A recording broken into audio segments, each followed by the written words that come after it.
Well, a week out and the story still isn't over. Not only is the Labor Party still managing to find ways of tearing itself apart, and the Senate, of course, is looking like something out of an old-fashioned carny show, but we also have a big problem of Tony Abbott and women. Yes, yet again. It looks almost certain that Sophie Mirabella is not to be with us any longer. And before you start cheering and dancing in the streets, that means that he'll only have one woman in his cabinet, and that, of course, will be the death stare Julie Bishop.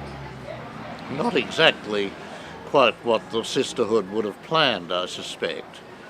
So there's going to be a problem there, but this may be typical of the whole Abbott approach to government, because it looks as if there's going to be a sort of crushing conservatism as the main theme. Already we've had George Brandis, the incoming Attorney General, saying that it's all about free speech, by which he means it's all about free speech for Rupert Murdoch and for Andrew Bolt and for Piers Ackerman and for the rest of and Alan Jones, of course. All the people on his side. It's not about free speech for the others.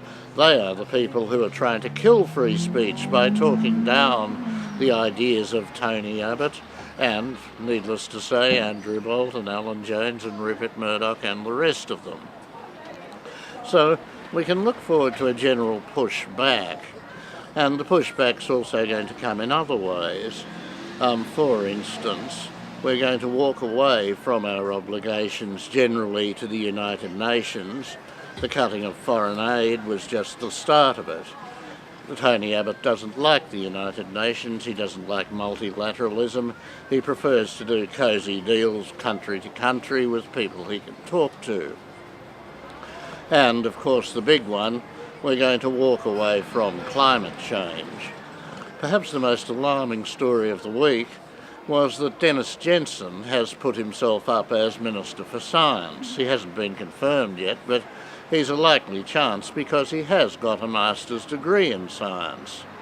Okay, that's the good news.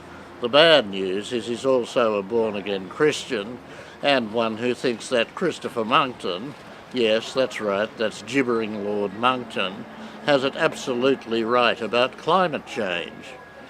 He's going to be the model on which the Liberal Party founds its philosophy.